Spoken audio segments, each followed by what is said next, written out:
éternel, notre Dieu, notre Père.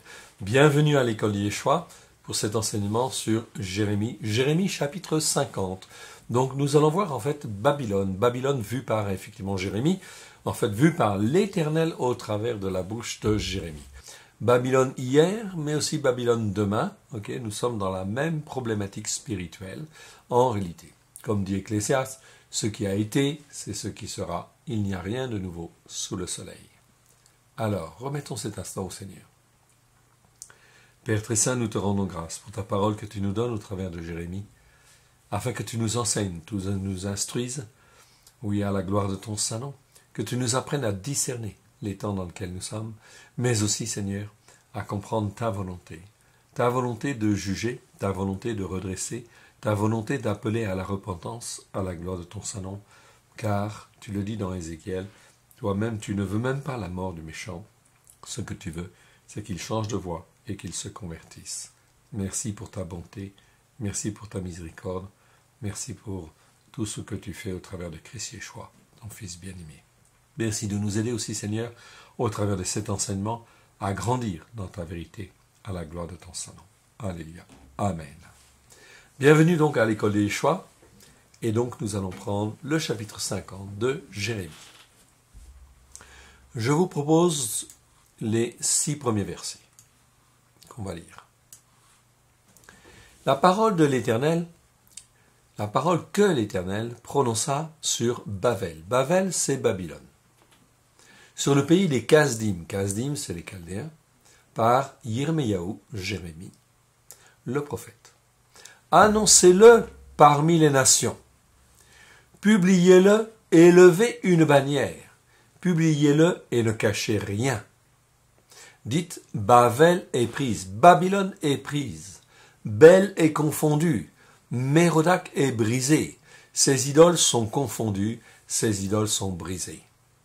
Car une nation montre contre elle du septentrion. Elle réduira son pays en désert.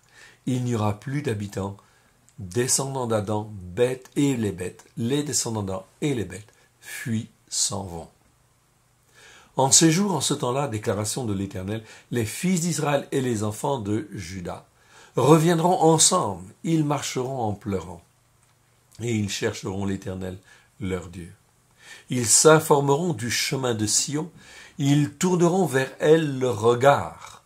Venez, attachez-vous à l'Éternel, par une alliance éternelle qui ne soit jamais oubliée. Mon peuple était un troupeau de brebis perdues. Leurs bergers les égaraient, les faisaient errer par les montagnes. Elles allaient des montagnes sur des collines, oubliant leurs bercailles. Déjà, beaucoup de choses à dire sur ces 6 versets. Ici, on parle de Babylone.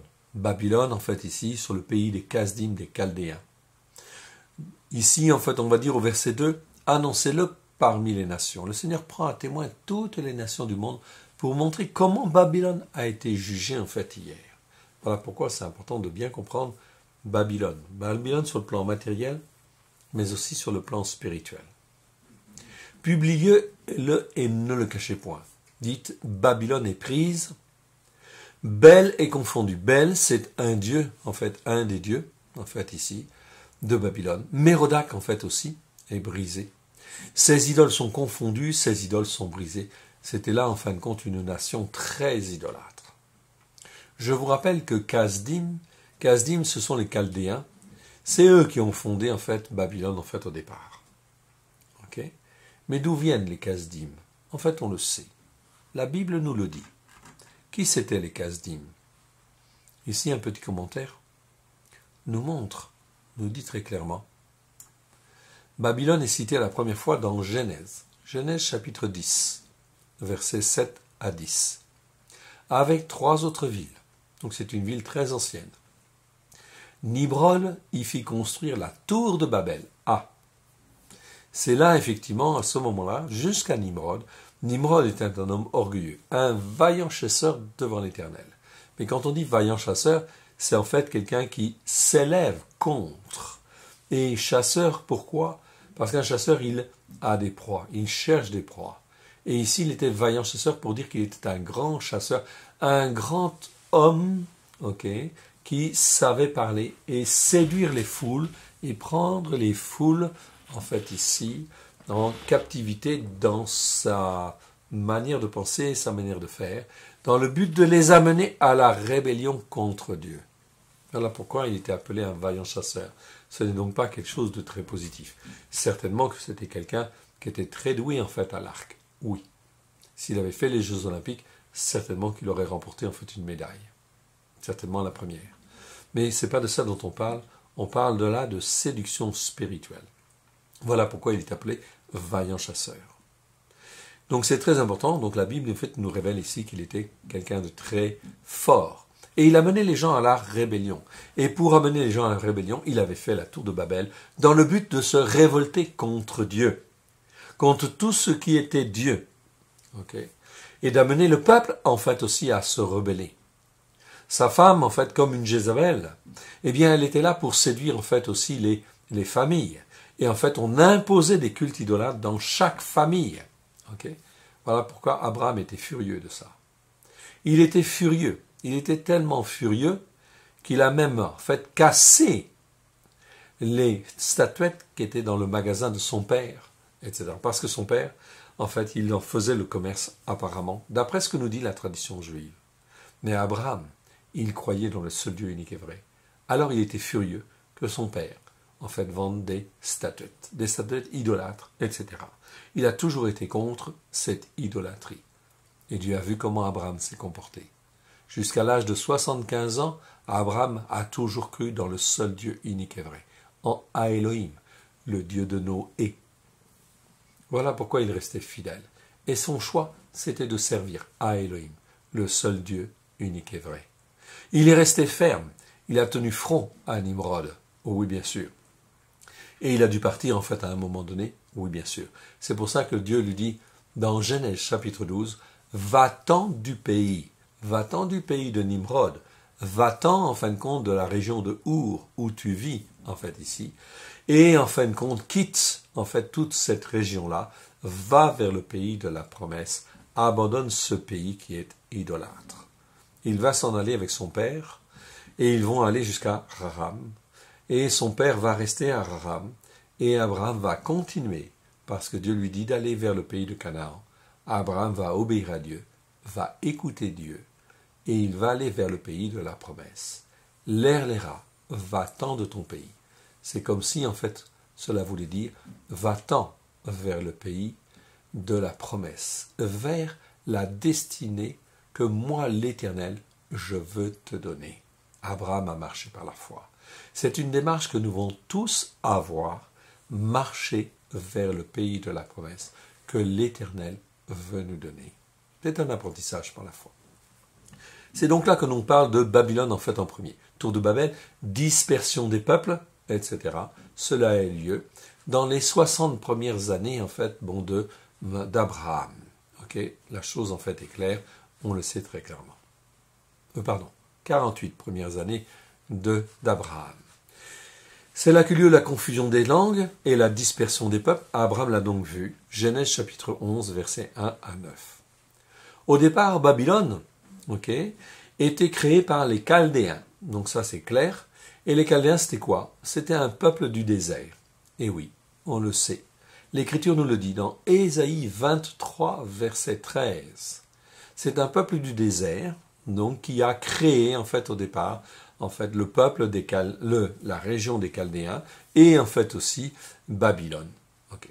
Plus tard, en fait, le roi Hammurabi, ça vous parle peut-être pas trop, c'est un roi en fin de compte ici qui a remis en place tout un certain nombre de choses et en fin de compte, ça a permis en fait de rassembler en fait ce qu'on appelle la Babylonie, donc ça s'est étendu. Et en fait, la Babylonie a grandi.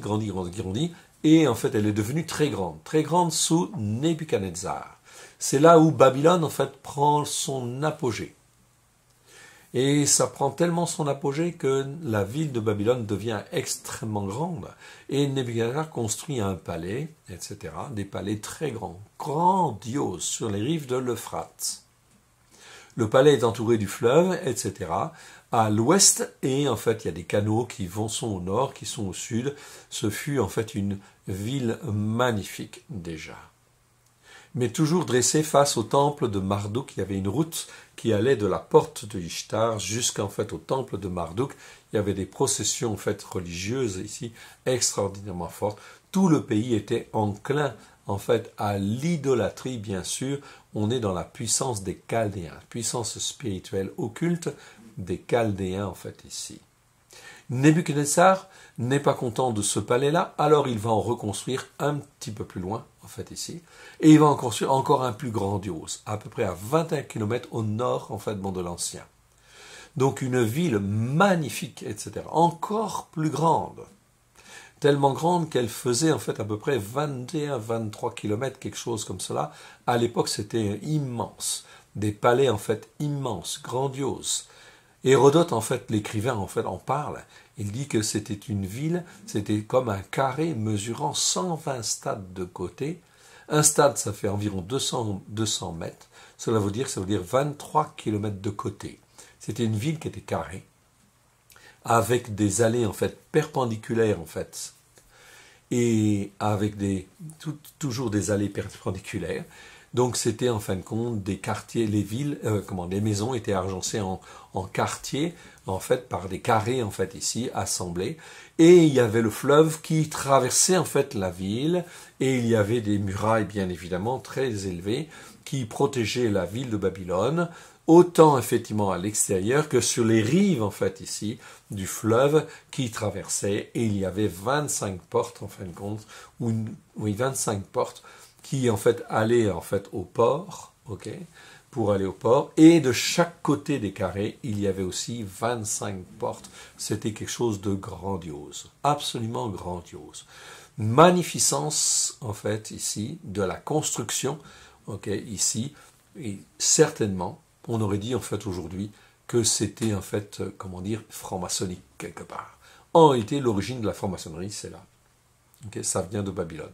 Tout était carré, tout était ordonné, organisé, etc. d'une manière stricte. Tout était construit en briques, avec du bitume, oui bien sûr, comme en fait la tour de Babel, oui bien sûr. Tout cela était grandiose, grandiose.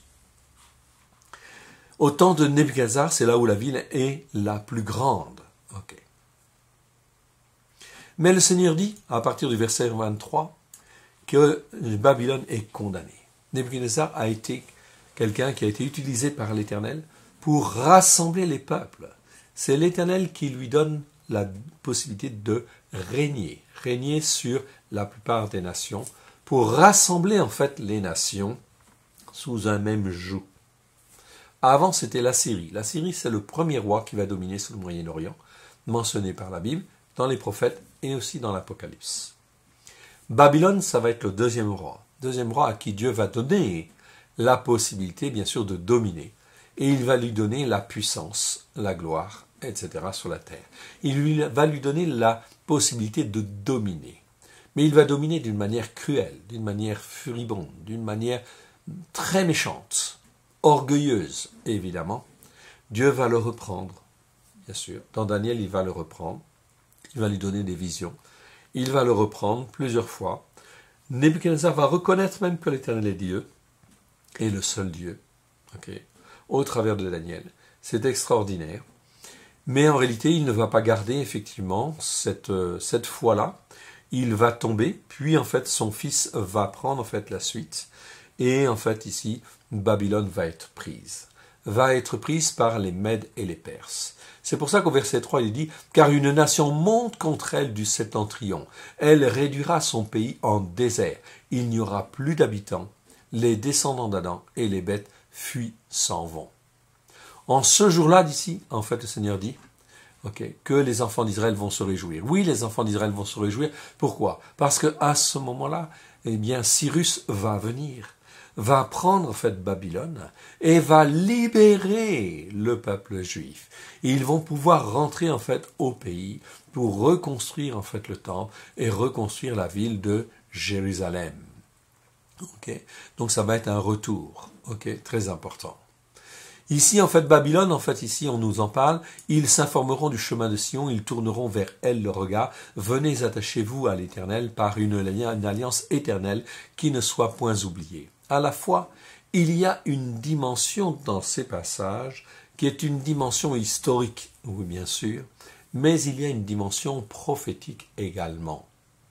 C'est un chapitre, comme beaucoup d'autres chapitres prophétiques, qui ont une double dimension. Une dimension de l'époque et une dimension pendant le temps d'Israël et une dimension pendant le temps en fait des nations.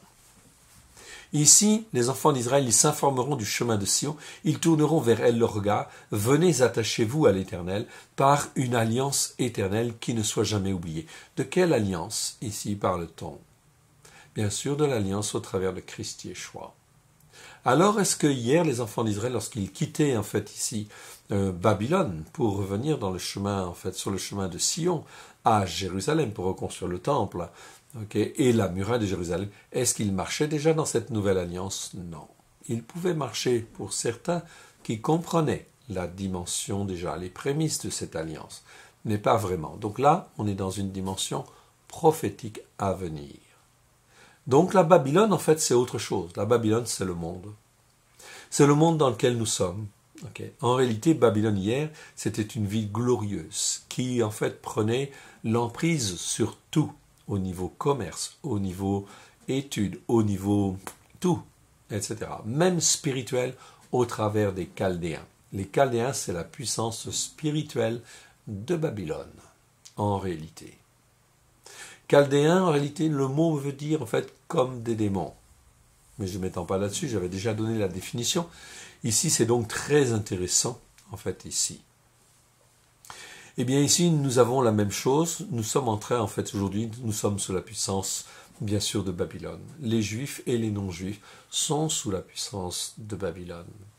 On ne dit pas la vérité, oui, bien sûr. Et donc, c'est la puissance de Babylone qui nous étreint. Qui nous étreint, les gens des nations, mais aussi les Juifs, encore. Parce qu'ils ne peuvent pas trouver, en fait, la vérité. Ils sont sous une domination qui n'est pas une domination, en fin de compte, saine, oui, bien sûr. C'est pour ça que le Seigneur ici parle d'une nouvelle alliance. Même les Juifs trouveront cette nouvelle alliance, au travers de Christ Yeshua. Même les gens des nations trouveront cette alliance au travers de Christ Yeshua. Car jusqu'à maintenant,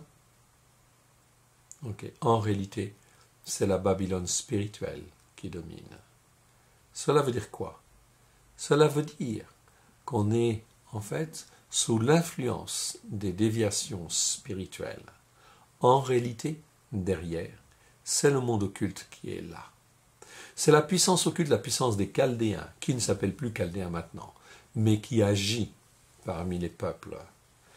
Pourquoi? Pour déformer les Écritures et emprisonner les hommes et les femmes dans, en fait, des fausses doctrines, des doctrines déviationnistes, afin qu'ils ne trouvent pas le chemin de Dieu. On est sous la puissance de Babylone. Babylone, c'est tout ça.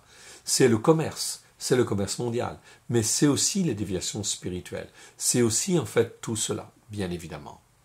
C'est pour ça que le Seigneur dit au verset 6, regardez, « Mon peuple était un troupeau de brebis perdus. Leurs bergers les égaraient, les faisaient errer par les montagnes. Elles allaient des montagnes sur les collines, oubliant leurs bercailles. » Ici, bien sûr que c'était pour hier, avec les Juifs, qui n'étaient pas enseignés correctement. On est d'accord. C'est pour ça qu'ils ont été dispersés. Mais c'est la même chose, en fait, aujourd'hui. Le troupeau de Dieu, il est comme des brebis perdues, à droite et à gauche. Les bergers les égaraient. Ici, c'est écrit, c'est pas moi qui le dis. Les bergers les égaraient. Dans quoi? Dans des doctrines. Égarés. Égarés, en fin de compte, pour qu'ils ne voient pas, qu'ils errent. Ils les faisaient errer. Où ça? Par les montagnes. Donc, en fait, ici, montagne nous parle de quoi? De doctrine, d'enseignement, de théologie, en fait, erronée. Et l'on porte tel nom et tel autre nom. Moi, j'ai la vérité, etc. Je sais quelque chose et je sais la vérité. Or, moi, hors la foi qu'il y a dans mon assemblée, il n'y a pas de salut. Donc ici, on erre de montagne en montagne. On erre en fait de montagne sur les collines. On allait des collines sur les des montagnes sur les collines. Oubliant quoi? Le bercail. Le bercail, c'est quoi? C'est Jérusalem. C'est Sion. C'est Israël en réalité. Okay? Voilà pourquoi en fait ici, toutes les brebis qui sont dans le monde, elles ont oublié leur bercail. Fort heureusement, par la puissance du Saint-Esprit, Dieu éveille les consciences et fait tourner les yeux des croyants vers Jérusalem. C'est pour ça que de plus en plus, il y a de plus en plus de croyants qui vont à Jérusalem pour essayer de découvrir les racines, pour essayer de découvrir Israël, pour essayer de découvrir Jérusalem. Mais même quand on va là-bas, on leur enseigne la théologie du remplacement. On ne leur enseigne pas la vérité. On est encore dans le mensonge. Tout ça, ça fait partie de la Babylone spirituelle. Tous ceux qui les trouvaient, en fait on continue ici, les versets, tous ceux qui les trouvaient, les dévoraient et leurs ennemis disaient, nous ne sommes point coupables, puisqu'ils ont péché contre l'Éternel, la demeure de la justice contre l'Éternel, l'espérance de leur Père. Okay? Puisqu'ils sont coupables, etc., on leur donne déjà un peu à manger, etc., mais on ne leur donne pas la vraie nourriture, la nourriture de Christ, la parole de Christ sur la Torah, les prophètes et les psaumes, à la lumière de Yeshua. La vraie parole, c'est le message de Christ, tel qu'il était au premier siècle. Plusieurs fois dans les prédications, nous avons répété que le message de Christ était un message de Nazoréen, de consacré consacrant, de Christ Yeshua qui a la Torah dans le cœur et qui l'a avec grâce et vérité, et qui apprend aux autres à l'avoir aussi avec grâce et vérité. Nous sommes là dans un langage de Nazoréen, de consacré consacrant, où la Torah est la vérité, évidemment. La Torah, les prophètes et les psaumes à la lumière de Yeshua. C'était au départ un christianisme, comme je le dis souvent, et j'aime à la répéter. Le christianisme est un christianisme juif, essentiellement juif, exclusivement juif. Alors, qu'est-ce que l'on fait aujourd'hui avec les théologies et les pratiques? On a tous oublié, ou on nous a fait tous oublier, la Torah, les prophètes et les psaumes. On nous a enseigné Noël, vous voyez. On nous a enseigné des tas de choses qui étaient fausses. Les Pâques chrétiennes, bien évidemment. Okay? Le dimanche, etc. Comme en fait le jour du Seigneur. Le jour à part. Tout cela n'est que mensonge. Tout cela fait partie de la Babylone spirituelle, évidemment, okay, qui, en fin de compte, est là pour égarer. Verset 7 ici de ce chapitre 50 nous dit « Tous ceux qui les trouvaient les dévoraient et leurs ennemis disaient « Nous ne sommes point coupables puisqu'ils ont péché contre l'Éternel, la demeure de la justice contre l'Éternel, l'espérance de leur Père. » Fuyez de Babel, fuyez de Babylone. Okay, le Seigneur dit « Sortez de Babylone. Okay. » La demeure de la justice. Okay. Fuyez de Babylone, sortez du pays des Kasdim, donc de l'influence occulte, en fait, ici. On est en train de te dire, ici, en fait, de tout ce qui est déviationnisme, en fait, ici, qui est lié avec l'occultisme quelque part. Fuyez de Babylone, sortez du pays des Kasdim, et soyez comme des boucs à la tête du troupeau, c'est-à-dire, un bouc, qu'est-ce qu'il fait? Il conduit le troupeau, et il ne s'occupe pas en fait, de l'environnement. C'est ça que le Seigneur cherche, des hommes et des femmes qui puissent, en fin de compte, conduire, en fait, d'autres sur le chemin de la vérité, et qui ne s'occupent pas, effectivement, des fausses théologies, etc. Car voici, verset 9, dit le Seigneur, « Je vais susciter et faire monter contre Babel une multitude de grandes nations du pays du septentrion. » Une multitude de nations ici, bien sûr, et du pays du septentrion, c'est-à-dire du nord, mais de la puissance spirituelle qui vient du nord. Donc une puissance qui détruit. C'est ça le septentrion. C'est pas simplement le nord physique, c'est la puissance qui détruit. Elles se rangeront en bataille contre elles et s'en empareront. Leurs flèches sont comme un habile guerrier qui ne revient pas à vide. Okay. Et ici, qu'est-il écrit ensuite? Eh bien, nous lisons versets 10 à 14. 10 à 14, il est dit, « La Chaldée sera livrée au pillage. Tous ceux qui la pilleront seront rassasiés. » Déclaration de l'Éternel. Oui, soyez dans la joie, dans l'allégresse, vous qui avez pillé mon héritage. Oui, bondissez comme une génisse dans l'herbe, hennissez comme des chevaux fougueux etc. Votre mère est couverte de confusion. Celle qui vous a enfanté rougit de honte. Voici, elle est la dernière des nations. C'est un désert, une terre sèche et aride. Voilà ce que le Seigneur annonçait au travers de la bouche de Babylone, au travers de la bouche de Jérémie, sur en fait Babylone. À cause de la colère de l'Éternel, elle ne sera plus habitée. Elle ne sera plus qu'une solitude. Tous ceux qui passeront près de Babel, Babylone, seront dans l'étonnement et siffleront sur toutes ses plaies. Rangez-vous en bataille autour de Babylone, vous tous archers, tirez contre elle, n'épargnez pas les flèches, car elle a péché contre l'Éternel. Alors regardons un petit instant ce qui s'est passé dans l'histoire. En 539, avant Jésus-Christ, Babylone est prise par l'armée de Cyrus. C'est en réalité Cyrus II le Grand. Darius Istaspe, excusez-moi de la prononciation, c'est pas des mots faciles à prononcer, c'est Darius Ier, dit Darius le Grand, de 550 à 486 avant Jésus-Christ, de la dynastie des Achéménides, devient le roi de Babylone. Et là, comme il devient le roi de Babylone, après donc Cyrus, etc., c'est grâce à Cyrus qu'il le devient. C'est lui dont on parle dans le livre de Daniel. On parle de Darius. Ah, c'est ce Darius-là. Vous voyez, donc c'est pas n'importe quel. De 520 à 519 avant Jésus-Christ, puis de nouveau en 514, que fait Babylone? Babylone, en fait, se révolta contre Darius. Ce Darius-là dont on parle. Le Darius dont on parle dans la Bible, dans Daniel. Mais celui-ci l'a vaincu 2 fois, pour finalement la démanteler. Donc Babylone, a été en fin de compte ici détruit, démantelé, réduit à néant. C'était une ville magnifique, comme je vous dis tout à l'heure, un carré. Imaginez un carré de 25 kilomètres en fait de côté, etc. Une ville glorieuse, grandiose, on peut dire, avec des jardins suspendus, etc. C'était quelque chose de, paraît-il, magnifique. C'était la première mégalopole qui existait à l'époque. C'est effectivement en fait quelque chose de très glorieux, de magnifique à l'époque, mais Dieu dit, Babylone sera détruite et réduite à néant. Que s'est-il passé ensuite? Eh bien, 2 siècles plus tard, des fois ça prend un petit peu de temps, Séleucus Ier Nicator, qui c'est celui-là? C'est un des généraux d'Alexandre le Grand. Alexandre le Grand est venu ensuite conquérir tout le pays des Mèdes et des Perses. C'est lui qui va conquérir, bien sûr, toute cette région-là, de Babylone. Il conquit la cité en 312 avant Jésus-Christ. Et en devint le roi en 305, car Alexandre le Grand est mort, et le royaume d'Alexandre le Grand est divisé en 4.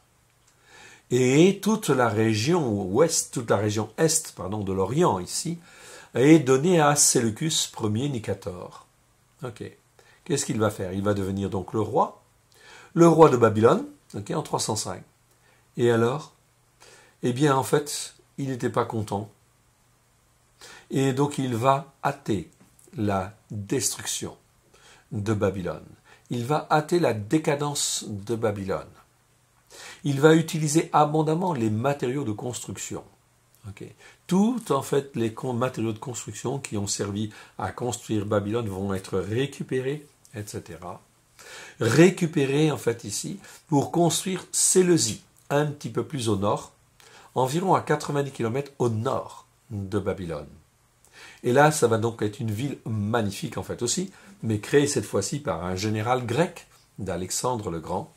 Et en fait, il a détruit complètement Babylone. Les prophéties de la Bible parlant de la destruction de Babylone se sont remarquablement accomplies. On en parle dans Ésaïe chapitre 13, Ésaïe chapitre 14, versets 1 à 23, Ésaïe chapitre 21, versets 1 à 10, Ésaïe 46, versets 1 à 2, Ésaïe 47, versets 1 à 3, pour ne pas citer les passages en fait que nous lisons actuellement dans Jérémie. Beaucoup de passages nous parlent de la destruction et de la ruine de Babylone. Jérémie avait dit que Babylone deviendrait un amas de ruines, ce que nous avons lu en partie déjà, et que nous verrons au verset 37. Ok.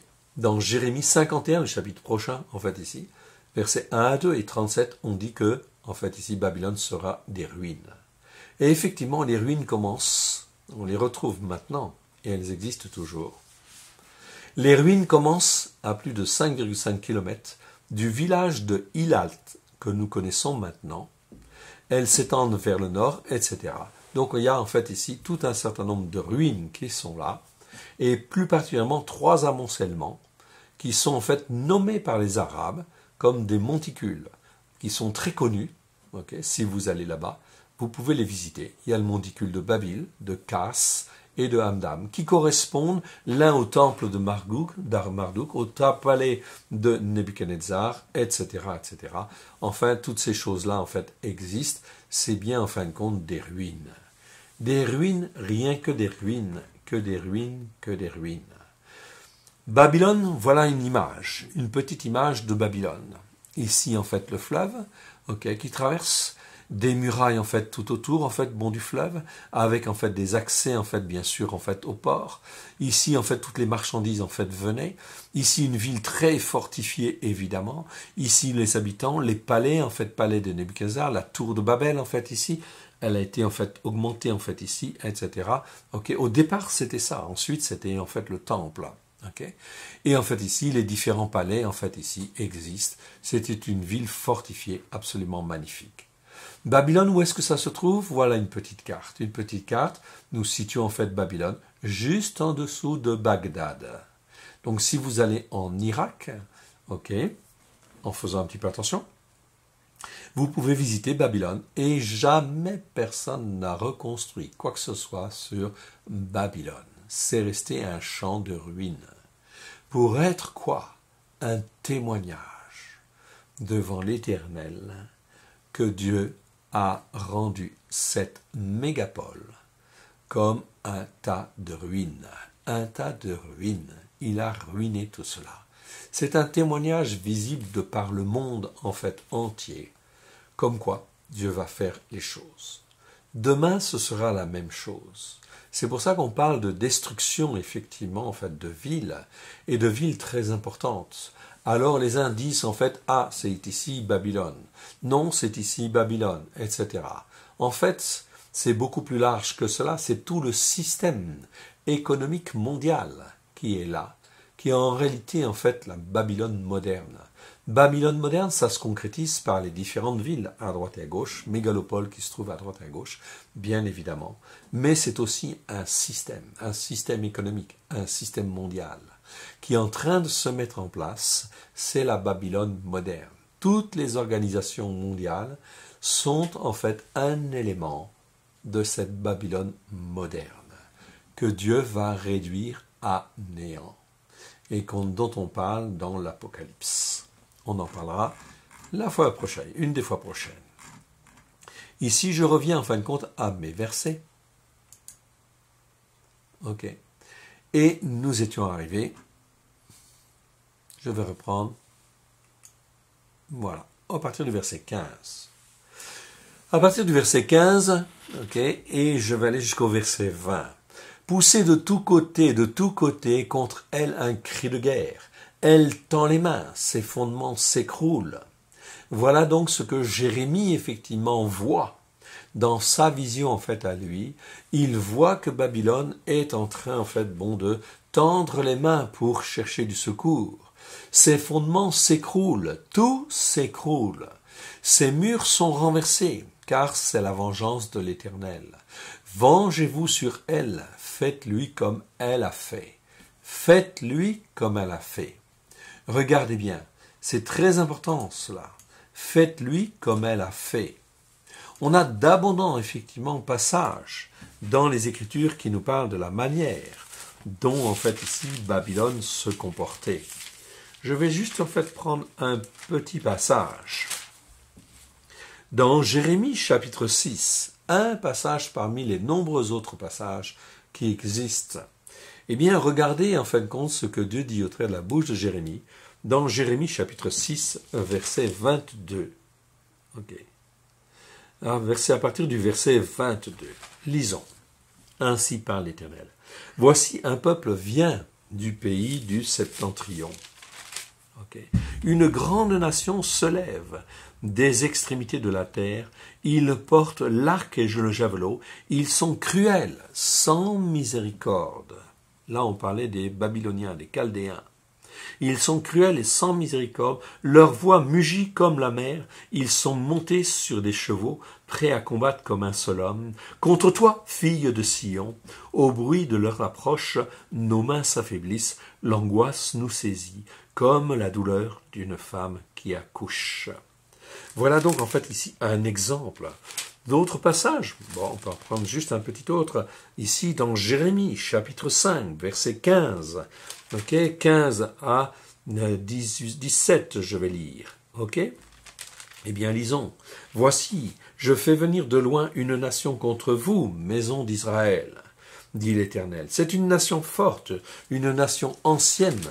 Okay. Une nation dont tu ne connais pas la langue et dont tu ne comprendras point les paroles. Son carquois est comme un sépulcre ouvert. Ils sont tous des héros. Elle dévorera ta moisson et ton pain. Elle dévorera tes filles et tes fils. Elle dévorera tes brebis et tes bœufs. Elle dévorera ta vigne et ton figuier. Elle détruira par l'épée tes villes fortes dans lesquelles tu te confies. Ok? Ensuite, on va quand même lire jusqu'au verset 19.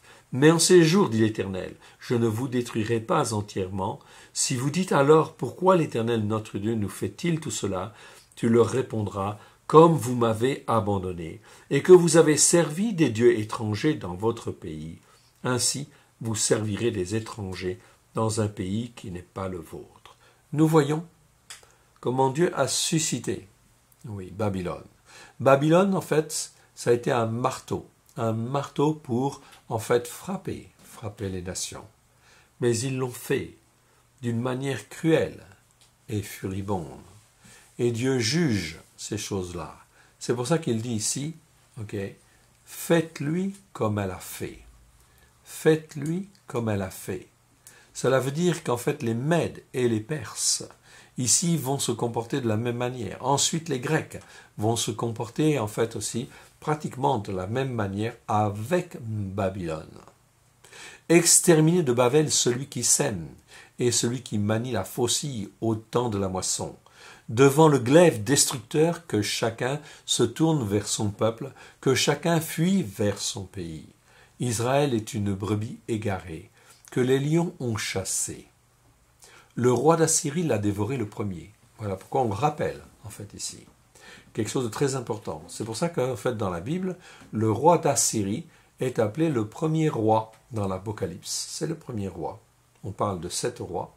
Eh bien, en fin de compte, ici, le roi d'Assyrie, c'est le premier. C'est le premier roi qui a dominé sur tout le Moyen-Orient. Donc, le roi d'Assyrie l'a dévoré le premier. Et Nebuchadnezzar, ici, ce n'est même pas Nebuchadnezzar. C'est en hébreu, c'est Nebuchadnezzar. Donc, ici, c'est un resh au lieu d'un nun. Okay, ça veut dire que c'est Nebuchadnezzar avec toute la puissance occulte derrière. Okay. Il est en fait le roi de Babel. Ce dernier lui a brisé les os. Okay. C'est pourquoi.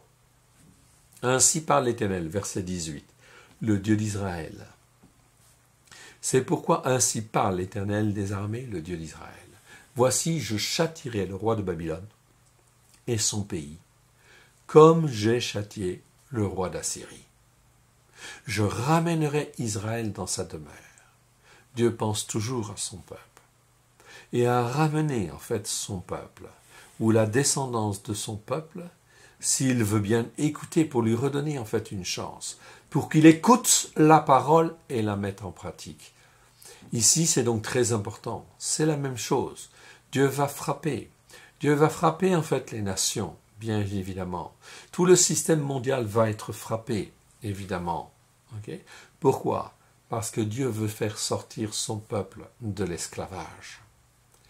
De toutes les nations, pas seulement en fait Israël.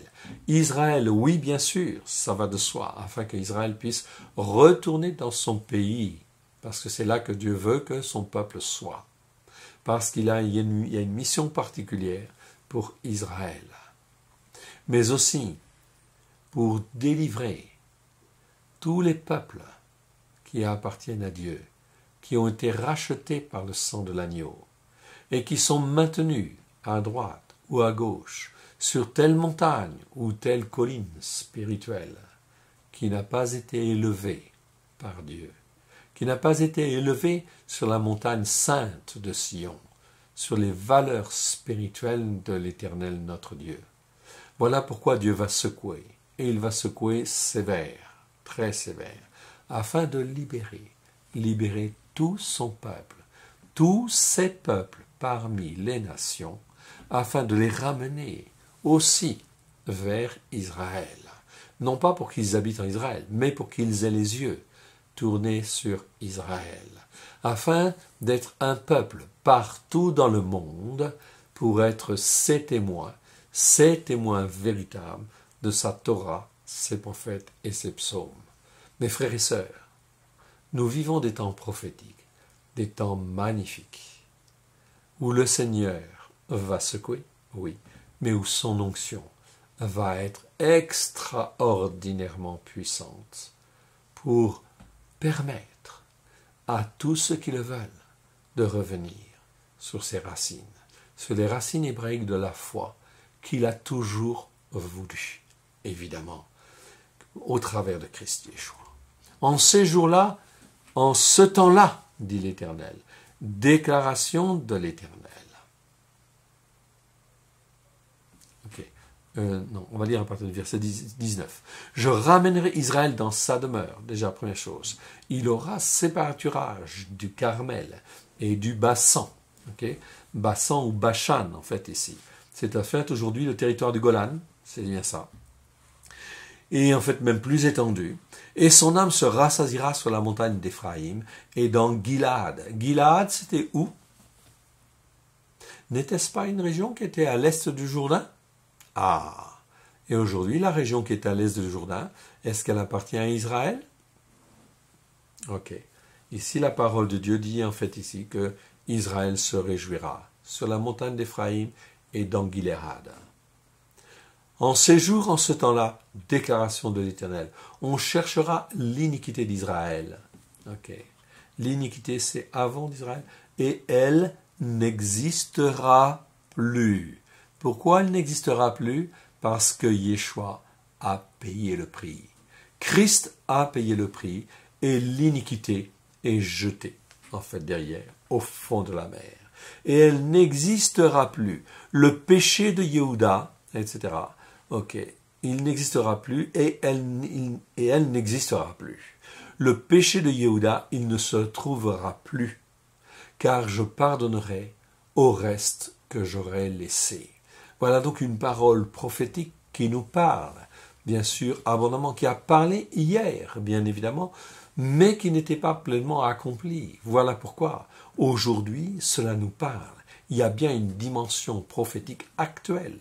En 2019, nous sommes bien, en fait, ici, dans ces temps-là, où il y a une bénédiction extraordinaire sur ceux qui viennent à l'Éternel, qui reviennent à l'Éternel, comme il le veut.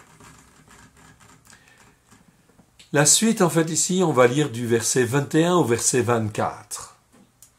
Montre contre le pays doublement rebelle, contre ses habitants et châtie-les, poursuis, massacre, extermine-les, déclaration de l'Éternel, exécute entièrement mes ordres. Des cris de guerre retentissent dans le pays, et le désastre est grand. Et quoi? Elle est rompue, brisée, le marteau de toute la terre. Ah, vous voyez? On parle de Babylone comme étant le marteau de toute la terre. Babel est détruite au milieu des nations. Je t'ai tendu un piège et tu as été prise, Babel. Babylone, à l'improviste, tu as été atteinte, saisie, parce que tu as lutté contre l'Éternel. Quand l'Éternel nous utilise, ou quand il utilise une nation, il est important que cette nation reconnaisse que c'est l'Éternel qui la guide et qui l'amène. Regardez Cyrus. Cyrus était appelé par l'Éternel. C'était quelqu'un des nations, oui. Et il a été appelé loin de l'Éternel. Il n'avait rien contre Israël et il n'avait rien contre Dieu. Au contraire, dès qu'il a su que son nom était inscrit dans les prophètes, dans le prophète Ésaïe, était annoncé, 2 siècles, enfin 1 siècle et demi, avant qu'il ne vienne, les Juifs qui ont été libérés à Suse ont dit à Cyrus, regarde, ton nom était inscrit dans le prophète Ésaïe, dans nos Écritures, et comme quoi tu allais libérer ton peuple, etc., et que c'est toi qui allais conquérir le pays de Babylone. Alors Cyrus, que fait-il? Aucunement il ne s'enorgueillit ou il ne laisse tomber cette parole. À partir de ce moment-là, il va prendre des arrêtés. Et il va dire que tous ceux qui sont du peuple de Dieu retournent à Jérusalem et reconstruisent le temple à Jérusalem pour glorifier l'Éternel. Il a ensuite fait d'autres lettres pour reconstruire en fait aussi Jérusalem, etc. Puis Darius ensuite, qui était de la même famille des Achéménides, on a vu tout à l'heure. Même famille. Eh bien, en fin de compte, tout cela, ce sont des Perses qui, en réalité, n'avaient aucune haine vis-à-vis des Juifs. C'est pour ça que dans l'Iran actuel, il y a aussi des descendants de ces tribus-là qui n'ont aucune haine contre Israël. Parmi le peuple iranien, il y a même beaucoup de personnes dans la population même qui n'ont rien, strictement rien, contre Israël. Par contre, l'Iran est dominé par d'autres tribus, etc., qui ont de la haine pour Israël, et qui maintiennent, et qui ont le pouvoir, et qui maintiennent le pays dans une attitude de rébellion contre Dieu. Mais ça, c'est vraiment très malsain. Mais Dieu sait quoi faire. Je t'ai tendu un piège, dit le Seigneur à Babylone, et tu as été prise, parce que Babylone était orgueilleuse. Donc à partir du moment où elle est orgueilleuse, elle est forcément prise quelque part, elle sera prise. Babylone est prise à l'improviste. Tu as été atteinte, saisie, parce que tu as lutté contre l'Éternel. Okay? L'Éternel, en fait, a ouvert son arsenal, versets 25 à 27. L'Éternel a ouvert son arsenal, il en a tiré les armes, de la rage due à son indignation. Car c'est là une œuvre du Seigneur, de l'Éternel des armées, dans le pays des Kasdim, des Chaldéens. Pénétrez de toutes parts dans Babylone, ouvrez ses greniers, faites-y des monceaux comme des tas de gerbes, et détruisez-la, qu'il ne reste plus rien d'elle. Tuez tous ces taureaux, qu'on les égorge, malheur à eux, car leur jour est arrivé, le temps de leur châtiment. Okay. Écoutez les cris des fuyards, de ceux qui se sauvent du pays de Babylone pour annoncer dans Sion la vengeance de l'Éternel notre Dieu, la vengeance de son temple. Appelez contre Babylone les archers, vous tous qui maniez l'arc, campez autour d'elle, que personne n'échappe, rendez-lui selon ses œuvres, rendez-lui selon ses œuvres, faites-lui entièrement comme elle a fait encore, c'est répété, faites-lui entièrement comme elle a fait, car elle s'est élevée avec fierté contre l'Éternel. Elle s'est élevée avec fierté contre l'Éternel, contre le Saint d'Israël. Voilà donc des choses très importantes qu'il faut comprendre en fait ici. C'est pourquoi ces jeunes gens tomberont dans les rues en fait, et tous ces hommes de guerre périront en ce jour. Déclaration de l'Éternel. Voici j'en veux à toi. À cause de quoi? De ton orgueil. Orgueil, déclaration de l'Éternel, déclaration du Seigneur l'Éternel des armées, car ton jour est arrivé, le temps de ton châtiment. Ici encore, on recite en fait l'orgueil. L'orgueil en fait ici. Okay. L'orgueil te fera chanceler et tomber, et personne ne la relèvera. Je mettrai le feu à ces villes, et il en dévorera tous les alentours. Ainsi parle l'Éternel des armées. Les fils d'Israël et les enfants de Juda sont ensemble opprimés. Tous ceux qui les ont emmenés captifs les retiennent et refusent de les relâcher. Okay. Voilà pourquoi Dieu va se servir d'une autre nation, pour libérer en fait le joug, en fait ici de Babylone. Mais leur vengeur est puissant, lui dont l'Éternel des armées est le nom.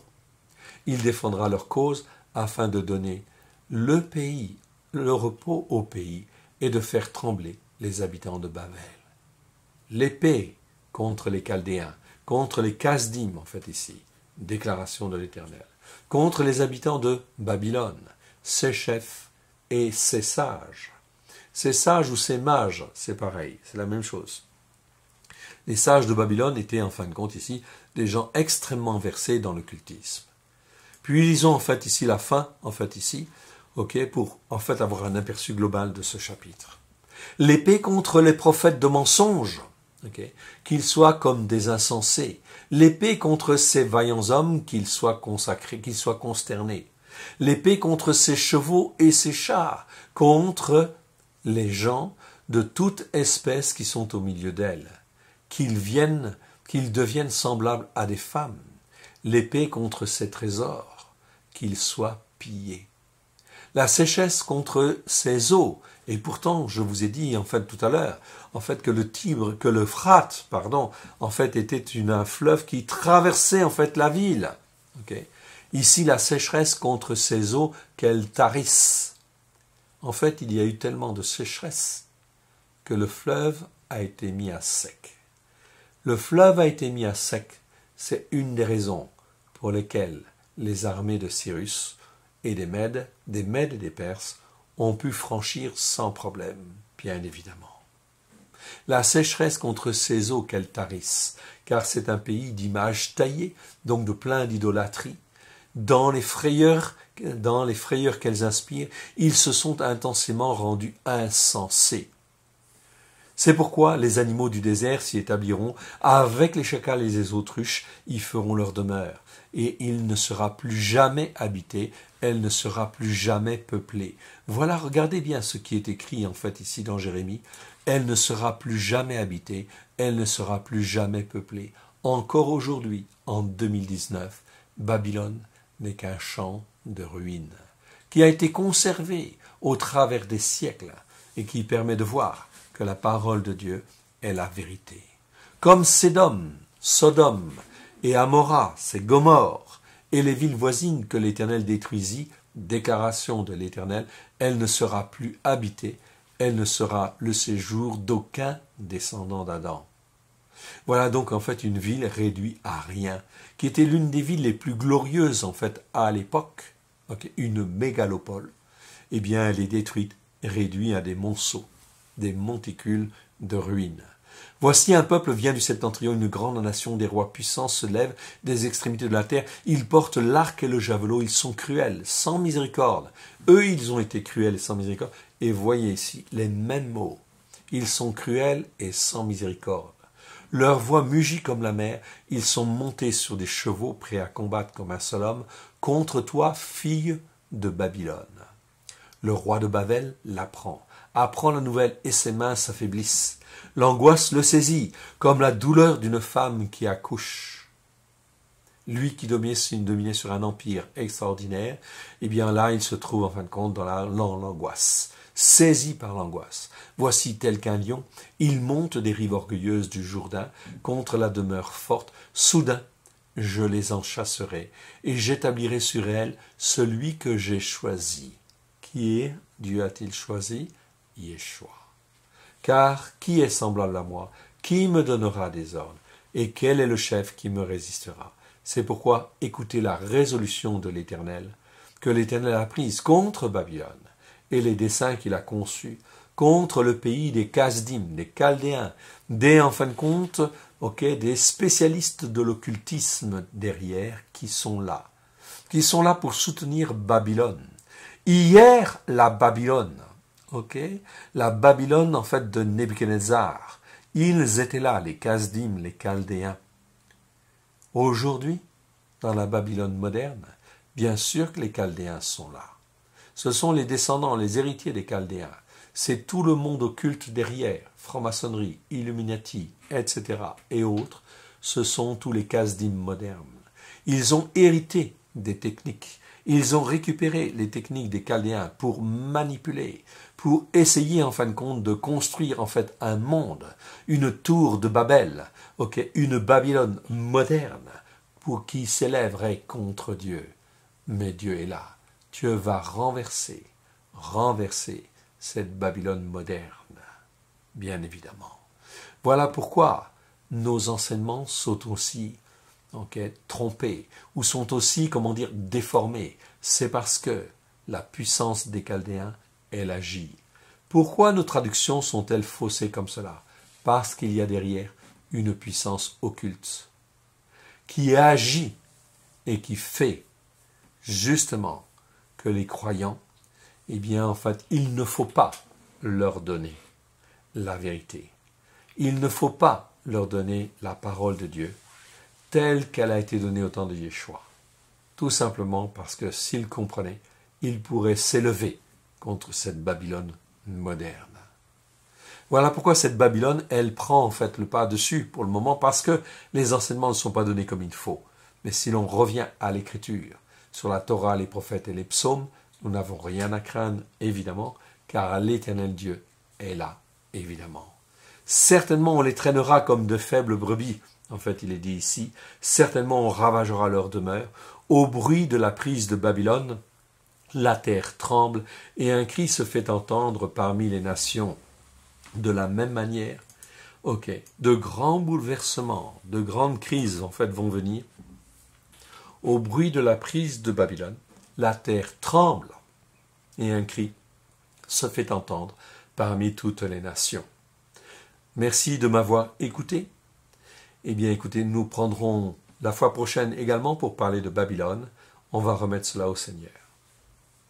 Merci Seigneur pour les enseignements que tu nous as donnés au travers de ce chapitre 50 de Jérémie. Merci Seigneur parce que tu nous as donné les fondements de base. Nous te rendons grâce dans le précieux nom de Yeshua.